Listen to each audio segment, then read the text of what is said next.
قبیلہ زبید کا ایک شخص مکے آیا، زبیدی۔ ایک مکے میں منڈی لگتی تھی، اس کا نام تھا حضورہ۔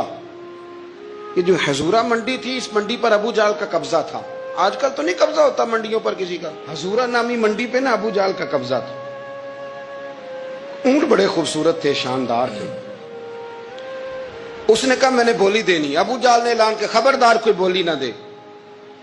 بڑی دور تھا قبیلہ زبید، وہ آدمی واپس لے جا نہیں سکتا تھا، مجبور ہو گیا۔ ابو جہل کہنے لگا چوتھا حصہ قیمت دوں گا اور اونٹ تمہیں دے کے جانے پڑیں گے، یعنی اگر لاکھ کے ہیں تو 25,000 کے دو۔ بندہ بڑا پریشان ہوا، چودھریوں سے بات کی تو کہنے لگے بدماش بڑا ہے، ہم شریف لوگ ہیں، شریف اور بزدل میں، بزدلی کو شرافت کا نام نہ دو، پکی بات کر رہا ہوں، شریف اور بزدل میں شریف ضرور بنو پر بزدل نہ بنو۔ جی ہم جی شریف لوگ ہیں جی، وہ کیا مطلب؟ کوئی پاس نہ آیا، وہ بیچارہ نہ کونے میں بیٹھ کے رونے لگ گیا، کہنے لگا میں کدھر جاؤں یارو، میں واپس بھی نہیں لے جا سکتا، اور چوتھے حصے میں دے کیسے جاؤں، اتنا نقصان۔ وہ رو رہا تھا تو کہیں حضرت زید بن ارقم نے سن لیا۔ آپ فرمانے لگے کیوں روتا ہے؟ کہنے لگا یار میں نے تو اہل عرب کی تعریف سنی تھی، میرے ساتھ کھڑا ہی کوئی نہیں ہوتا۔ تو آپ فرمانے لگے تو نے عربی دیکھا ہی کب ہے؟ اگر کائنات کا حسین و جمیل عربی دیکھنا ہے تو جا حرم مکہ میں بیٹھا ہے، مکھ چند بدر شاشانی ہے تے متھے چمک دی لاٹ نورانی، کالی زلف تے اکھ مستانی، مخمور اکھی ہیں مد بریاں سبحان اللہ، ما اجمل کا ما احسن کا ما اکمل، کتھے مہر علی تے کتھے تیری ثنا، مشتاق اکھی کتھے جال۔ تو نے دیکھا کب ہے؟ اگر عربی دیکھنا ہے نا تو وہ بیٹھا ہے، جا کے حرم میں ٹیک لگائے، مظلوموں کے والی، غریبوں کے ماوا، رسول رحمت، ایک سادی سی چادر اوڑے حضور بیٹھے تھے۔ وہ زبیدی کہتا میں آیا، نبی کریم کو بات سنائی، حضور فرمانے لگے این الجمل کا، او کدھر ہے تیرے اونٹ؟ عرض کی حضور وہ وہاں ہیں۔ فرمایا چلنا۔ حضور کوئی بولی نہیں لگا رہا، کوئی خرید نہیں رہا، ابو جہل گھنٹا پڑا، اس کے ڈر سے سہم گئے۔ حضور فرمانے لگے چلنا، میں بولی لگاتا ہوں۔ اور دیکھو نرخ بازار محبت کا انوکھا ہو گیا، خود خریداروں شامل آ کے مولا ہو گیا۔ نبی کریم نے حضرت سعد بن ابی وقاص کو بلایا، حضرت عمر کو، حضرت ابو بکر کو، مدد کے لیے نہیں۔ حضور فرمانے لگے میری جیب میں پیسے تھوڑے ہیں، ظاہری طور پہ تھوڑے ہیں، ورنہ تو کائنات کے خزانوں کی کنجیاں حضور کے پاس، تھوڑے تھوڑے پیسے دو بھی بولی دینی ہے۔ سب سے پیسے لیے میں چلو بولی لگانے چلے۔ حضور آئے، اللہ اکبر، یہ میرے رسول کا طریقہ ہے، آؤ ذرا تھوڑی دیر کے لیے سوچیں۔ ابو جہل بیٹھا ہے بڑی مسند پہ، قربان جاؤں مدینے والے حبیب۔ وہ زبیدی کہتا اس کے کپڑے مہنگے تھے، حضور کے سادے تھے، اس نے بڑی پگڑی باندھی تھی، حضور کی سادی تھی۔ کہتے وہ آنکھیں اٹھا کے بات کرتا، مدینے والے نبی آنکھیں جھکا کے بات کرتے۔ وہ بولتا جاتا، حضور تھوڑے تھوڑے سادے سادے ٹھہر ٹھہر کے جملے بولتے۔ کہتے ہیں نبی کریم علیہ السلام اس کے ساتھ آ کے حضور بیٹھ گئے اور فرماتے ہیں میرے رسول کریم نے اپنا جبہ سیدھا کیا، پگڑی کو حضور نے سیدھا کیا اور فرمایا چل لگا بھائی بولی۔ ایک اس نے لفظ بولے، پھر حضرت ابو بکر نے بولی دی، پھر حضرت عمر نے دی، پھر سعد بن ابی وقاص نے دی، پھر زید بن ارقم نے دی، پھر رسول کریم نے دی۔ وہ کہتا ہے جتنے میں بیچنا چاہتا تھا نبی پاک نے ڈبل میں میرے اونٹ خریدے، ڈبل میں اونٹ خریدے میرے رسول۔ سلام اس پر کہ جس نے دشمنوں کو بھی قبائیں دی، سلام اس پر کہ جس نے گالیاں سن کر دعائیں دی۔ اور میرے اعلیٰ حضرت کہنے لگے جاؤ جا کے اعلان کر دو، غم زدوں کو رضا مجدہ دیجئے کہ ہے بے کسوں کا سہارا ہمارا، بے کسوں کا سہارا، جاؤ غم زدوں کو رضا مجدہ دیجئے کہ ہے بے کسوں کا سہارا۔ رسول کریم صلی اللہ علیہ وسلم نے نا خریدا مال، اور حضور سید عالم وہاں سے نکلے، اور نکلتے وقت حضور فرمانے لگے ابو جہل تیری آج شکایت آئی ہے، آج کے بعد نہ آئے، مکہ سارا اس کے ساتھ ہے، حضور کی مخالفت ہو رہی ہے، 40 لوگ ہیں صرف کلمہ پڑھتے، اور دین کا کام دار ارقم میں قید ہو کے کرنا پڑتا ہے، لیکن جب ظالم کے خلاف نکلے ہیں تو پھر دار ارقم میں بند ہو کے نہیں، پھر میدان میں نکلے اور فرمایا آج کے بعد تیری شکایت نہ آئے۔ کہنے لگا جی بالکل نہیں آئے گی۔ میں آپ کو موقع نہیں دوں گا. حضور چلے گئے تو پیچھے سارے کافر اس کے گرد اکٹھے ہو گئے, کہنے لگے ہم پہ تو بڑا روب ڈالتا ہے, اب تجھے کیا ہوا, پانی پانی ہو گیا, تو کیا کون سا سانپ سونگ گیا, بولا ہی نہیں. کہنے لگا مجھے لات و منات کی قسم, جب مصطفیٰ کریم میرے پاس آئے تو ان کے ساتھ ایسی ایسی طاقتیں تھیں, نیزے تھے, برچیاں تھیں, بھالے تھے, مجھے لگتا تھا میں نے سی کی تو میرے ٹکڑے ٹکڑے کر دے. کہنے لگے جب پاگل ہو گیا, ان کے پاس تو چھڑی بھی کوئی نہیں تھی, وہ تو خالی ہاتھ ہیں, بکواس کرتا ہے, کچھ بھی نہیں تھا. کہنے لگا مانو نہ مانو, ان کے پاس بڑا کچھ تھا. اور اگلی بات جو اس نے کی وہ تاریخ میں محفوظ ہے, وہ تاریخ میں محفوظ ہے, وہ تاریخ میں محفوظ ہے, وہ تاریخ کا حصہ ہے. ابو جہل کہنے لگا اٹھتے ہی کہ مجھے لگتا ہے جب تک محمد ابن عبداللہ موجود ہیں یہ ہمیں ظلم نہیں کرنے دیں گے, یہ ہمیں کوئی زیادتی کرنے, تاریخ میں محفوظ ہے جملہ ابو جہل کا. کہنے لگا جب تک یہ موجود ہے ہمیں کوئی زیادتی کرنے. حضرت فرمایا کرتے تھے زندہ نبی کے ماننے والوں زندہ بن کے زندگی گزارو. زندگی زندہ دلی کا نام ہے, مردہ دل کیا خاک جیا کرتے. جو قومیں سر اٹھا کے جیتی ہیں وہ زندہ ہوتی ہیں. اس لیے اپنی زندگی میں حق کے خود اختیاری پیدا کریں, جینا سیکھیں, لڑنا سیکھیں, میدان میں رہنا سیکھیں. سہم سہم کے وقت نہیں گزرے گا, ظلم سہنے سے بھی ظالم کی مدد ہوتی ہے. لہذا حق لینا سیکھیں, حق پر کھڑے ہونا سیکھیں, اپنے مزاج میں یہ باتیں پیدا کریں.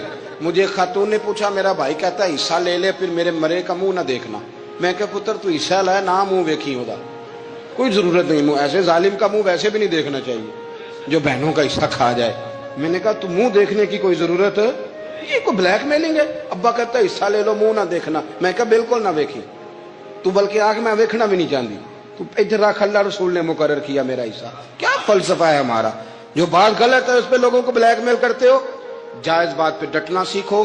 آپ جب ڈٹ جاتے ہیں نا تو پھر اللہ مدد کرتا ہے, پھر اللہ تتنزل علیہم الملائکہ, پھر اللہ فرشتے بھی نازل کرتا ہے. حضور نے فرمایا جو جان کی حفاظت کرتے مر گیا وہ بھی شہید, جو مال کی حفاظت کرتے مر گیا وہ بھی شہید, جو دین کی حفاظت کرتے مر گیا وہ بھی, جو خاندان کی, اپنے گھر کی, اپنے بچوں کی حفاظت کرتے مر گیا وہ بھی. اتنا بڑا درجہ حضور نے بیان کر دیا ہے. تو کبھی بھی زندگی میں ظالم کے سامنے سرنگو نہ ہونا, کچے پلپلے ہونے کا کبھی بھی اظہار نہ. حضرت تمیم داری رضی اللہ تعالیٰ عنہ فرماتے ہیں کہ ہم کھڑے تھے, ایک اونٹ دوڑتا ہوا آیا, نبی کریم صلی اللہ علیہ وسلم کے پہلے اس نے قدموں پہ سجدے کیے. صحابہ کہنے لگے حضور ہمیں بھی اجازت دیں. فرمایا وہ تو بے زبان ہے, اسے تو پتہ کوئی نہیں, پیش نظر ہے وہ نو بہار, سجدے کو دل ہے بے قرار, روکیے سر کو روکیے یہی تو امتحان ہے. فرمایا اسے کیا پتا, تم تو مکلف ہو شریعت کے, تمہیں اجازت نہیں ہے. اور اعلیٰ حضرت نے 2 ٹوک لکھا ہے, فرمایا سوائے خدا کے کسی کو تعظیمی سجدہ بھی حرام ہے. یہ نوٹ کر لے میری بات. اور اعلیٰ حضرت نے فتاوی رضویہ میں لکھا ہے کسی قبر پہ جاؤ تو 4 ہاتھ دور کھڑے رہو. اللہ کرے آپ کو سمجھ آئے. کتنے ہاتھ, 4 ہاتھ دور کھڑے رہو, سورت فاتحہ پڑھو, درود شریف پڑھو, جس قبر پہ گئے ہو ان کی روح کو اصالِ ثواب کرو, ان کے وسیلے سے دعا مانگو. اعلیٰ حضرت فرماتے ہیں قبر کو سجدہ بالاتفاق حرام ہے, طواف قبر کا کرنا بالاتفاق حرام ہے. بوسہ لینے میں اختلاف ہے کہ جائز ہے کہ ناجائز ہے, لیکن بوسے سے بھی چونکہ شک پڑتا ہے تو فرماتے ہیں احمد رضا کی رائے یہ ہے کہ بوسہ لینے سے بھی بچا جائے. وہ آ گیا تو اس سے اگلی باتیں کرتا ہے, بس خاموش رہ, باادب رہ اور پیچھے رہ. تو حضرت تمیم داری کہتے ہیں یہ حدیث اعلیٰ حضرت نے لکھی ہے لمن والعلا میں. فرماتے ہیں کہ اونٹ نے پہلے سجدہ کیا, قدم چومے, پھر اس نے حضور کے کان میں کوئی بات کہی. روزے دے دوالے نے غلاماں دیاں ٹولیاں, ایک پہ سندا کروڑاں دیاں بولیاں. یعنی اونٹ نے بات کی تو حضور نے وہ بھی سن لی. اعلیٰ حضرت کہتے ہیں جو پناہ میں آتا ہے بچ جاتا ہے. کہتے ہیں رسول کریم نے نا اونٹ کی پشت پہ ہاتھ پھیرا اور اللہ کے محبوب فرمانے لگے فکر نہ کر, اب تو آ گیا ہے نا تو جیسے تو کہے گا ویسے ہی ہو جائے گا, جیسے تو کہے گا ویسے ہی. ابن ماجہ میں موجود ہے, پر میں چونکہ فاضل بریلوی رحمت اللہ علیہ کی کتاب سے پیش کر رہا ہوں الامن والعلا سے, تو میں اسی انداز میں پیش کر رہا ہوں جس انداز میں وہاں ہے. حضرت تمیم داری کہتے ہیں کہ ہماری سمجھ میں بات کوئی نہ آئی. تھوڑی دیر گزری تو کچھ لوگوں نے ہاتھوں میں رسیاں پکڑی ہیں, خنجر پکڑے, دوڑے آئے, یا رسول اللہ یہ ہمارا اونٹ ہے۔ حضرت تمیم داری کہتے ہیں میں نے دیکھا کہ جب وہ آ گئے نا خنجر لے کے تو اونٹ حضور کے پیچھے چھپ گیا۔ آج لے ان کی پناہ، آج مدد مانگ ان سے، وہ حضور کے پیچھے چھپ گیا۔ تو کہتے ہیں کہ نبی کریم صلی اللہ تعالی علیہ وسلم نے فرمایا کیا مسئلہ ہے بھائی؟ یا رسول اللہ ہمارا اونٹ ہے، ذبح کرنے لگے تھے دوڑ آیا ہے۔ تو حضور فرمانے لگے وہ تو تمہاری شکایت کر رہا ہے۔ وہ کہتا ہے یا رسول اللہ میں نے برسوں ان کی نوکری کی، برسوں میں نے بڑی نوکری کی۔ صحیح کہتا ہے یا رسول اللہ؟ ٹھیک کہتا ہے حضور، اب بوڑھا ہو گیا ہوں، تھوڑا زیادہ بوجھ نہیں اٹھا سکتا، تو مجھے ذبح کر کے کھانا چاہتے ہیں، میں مرنا نہیں چاہتا۔ نبی کریم فرمانے لگے اچھے لوگ یہ صلہ دیتے ہیں؟ انہوں نے عرض کی حضور آپ حکم کر دیں، ہم اس کو چھوڑ دیتے ہیں یا رسول اللہ، نہیں ذبح کریں گے، خدمت کریں گے۔ حضور فرمانے لگے نہیں، اب میرے پاس آیا ہے نا، اب میں نے واپس نہیں کرنا، آج ہو گیا ہے، آج لے ان کی پناہ، آج مدد مانگ ان سے، آج ہو گیا یا رسول اللہ پھر رکھ لیں۔ حضور نے فرمایا نہیں بھائی پیسے بتاؤ کتنے؟ یا رسول اللہ نہیں نہیں کچھ نہیں۔ نبی کریم علیہ السلام نے فرمایا نہیں بتاؤ کتنے، بتاؤ کتنے؟ انہوں نے کہا حضور ایک دفعہ ریٹ لگایا تھا تو 100 دینار لگا تھا۔ حضور نے فرمایا بلال دے دو 100 دینار، 100 دینار دے دیا۔ اعلی حضرت فرماتے ہیں دیکھو ان کی پناہ میں آنے کی برکتیں کتنی ہیں۔ ان سے کہا تم جاؤ، وہ چلے گئے۔ حضور نے پشت پہ ہاتھ پھیرا، فرمایا جا تو آزاد ہے۔ حضرت تمیم داری کہتے ہیں وہ پہلے گیا پھر پلٹ کے آیا، اس نے نبی پاک کے کان میں کو بات کی، کئی باتیں کی، پر میں ایک بات کرتا ہوں، کئی باتیں کی، ایک بات کی تو حضور رو پڑے۔ اونٹ چلا گیا، ہم نے عرض کی حضور یہ کیا کہہ گیا ہے؟ تو محبوب فرمانے لگے یہ کہہ گیا یا رسول اللہ جس طرح آپ نے مجھے چھری سے بچایا ہے، میں دعا کرتا ہوں اللہ آپ کی امت کو جہنم سے محفوظ فرمائے، اللہ جہنم سے بچائے آپ کی امت کو، اس طرح مجھے چھری سے آپ نے محفوظ کیا۔ اعلی حضرت فرماتے ہیں کن چکروں میں پڑے ہوئے ہو، کن چکروں میں؟ پیسوں کی پناہ لیتے ہو، عہدوں کے پیچھے چھپتے ہو، دولت کے پیچھے چھپتے ہو، تعلقات کے پیچھے چھپتے ہو، اور میں مصیبت آئے گی تو یہ سارے ہٹ جائیں گے۔ اگر پناہ لینی ہے تو مدینے والے محبوب کی پناہ لو، دروازہ رسول پہ آؤ، نبی کریم کی بارگاہ میں جھکو، حضور سے پیار کرو۔ اعلی حضرت فرماتے ہیں محبوب کا ادب کرو، رسول اللہ کی غلامی کرو۔ فرماتے ہیں پھر کے گلی گلی تباہ، ٹھوکریں سب کی کھائے کیوں، دل کو جو عقل دے خدا تو تیری گلی سے جائے کیوں۔ اور فرمانے لگے جان ہے عشق مصطفیٰ، روز فزوں کرے خدا، جس کو ہو درد کا مزہ وہ ناز دوا اٹھائے کیوں، جس کو ہو درد کا مزہ وہ ناز دوا اٹھائے کیوں۔ انہوں نے محبوب کریم کی محبت کا پیغام دیا، صحابہ کی محبت کا، بولیے صحابہ کی محبت کا پوری کتاب لکھی حضرت صدیق اکبر جناب عمر کے فضائل پر۔ اور مزے کی بات یہ ہے کہ اعلیٰ حضرت نے نا اردو شاعروں میں سے کسی کو توفیق نہیں ہوئی حضور کو شہنشاہ کہنے کی، اعلیٰ حضرت نے کہا میرے نبی شہنشاہ ہیں۔ دلیل کیا دی؟ فرمانے لگے پڑھو ترمذی، حضور نے فرمایا میرے 2 وزیر زمینوں میں ہیں 2 آسمانوں میں۔ زمین کے 2 وزیروں کے نام ابو بکر اور عمر ہیں، آسمان کے 2 وزیر ہیں جبریل اور میکائیل۔ اعلیٰ حضرت کہنے لگے حضور وزیر تو کسی شہنشاہ کے ہی ہوتے ہیں، پھر کہہ لو نا شہنشاہ۔ تو پھر فرمانے لگے حاجیو آؤ شہنشاہ کا روضہ دیکھو، حاجیو آؤ شہنشاہ کا روضہ دیکھو، کعبہ تو دیکھ چکے اب کعبے کا بھی کعبہ دیکھو، کعبہ تو دیکھ چکے اب کعبے کا بھی، غور سے سن تو رضا کعبے سے بھی آتی ہے صدا، میری آنکھوں سے میرے پیارے کا روضہ دیکھو۔ اعلیٰ حضرت نے ساری زندگی اور صحابہ کرام کی بات کی، اہل بیت کی بات کی، اولیاء کی بات کی، صوفیاء کی بات کی، دفاع کیا سب کا، سب کے شانوں میں لکھا، امت کو بتلایا کہ اپنے بزرگوں سے جڑے رہو گے تو بچے رہو گے۔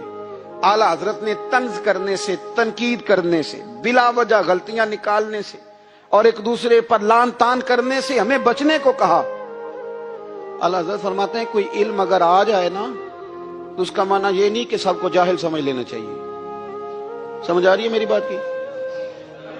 ہم جس شعبے میں بھی ہوتے ہیں نا سامنے والے کو ان پڑھ ہی سمجھتے ہیں۔ مولویوں کے بارے میں بعض لوگوں کا خیال ہے کہ یہ پتہ نہیں کون سی مخلوق ہے، ان کو کیا پتا دنیا داری کا۔ میں صحیح کہہ رہا ہوں، اسی طرح جو میرے شعبے سے تعلق رکھنے والے لوگ ہیں وہ کہتے ہیں شاید سارے تاجر 2 نمبر طریقے سے ہی مال کماتے ہیں. یہ ہو نہیں سکتا، ایسا ہو نہیں سکتا. ہمیں نا دوسروں کی اہمیت کی خبر رکھنی چاہیے. ہم ایک دوسرے سے پیار، ہم طنز کرتے ہیں، تنقید کرتے ہیں. فاضل بریلوی منع کرتے تھے. آپ فرماتے یہ طریقہ درست. ہم جب غلطیاں نکالنے پہ جاتے ہیں تو معاذ اللہ اتنا اوپر بن جاتے ہیں کہ معاذ اللہ ثم معاذ اللہ، اللہ رسول تک پہنچ جاتے ہیں. اعلیٰ حضرت کے زمانے میں ایک شخص نے کہہ دیا نبی پاک کا خیال آئے تو نماز ٹوٹ جاتی ہے. عقل ہے نا جی، جہاں مرضی لے جاؤ. وہ کہنے لگا جی میں نے خالص اللہ کے لیے پڑھنی ہے نا فلسفہ عجیب. نبی پاک کا خیال آئے تو نماز. اعلیٰ حضرت فرمانے لگے تو بڑا ہی پاگل ہے. جب تو کہے گا السلام علیکہ ایھا النبی، خیال آئے گا کہ نہیں؟ فرمانے لگے تو بڑا ہی نادان ہے. جب تو کہے گا اللہم صلی علی محمد وعلی، خیال آیا کہ نہیں آیا؟ فرمانے لگے تو نبی پاک کی بات کرتا ہے، نماز میں تو ابا اماں کا بھی خیال آتا ہے. ربنا اغفر لی ولی والدیہ. فرمانے لگے ربے کے خیال سے نہیں ٹوٹتی تو مدینے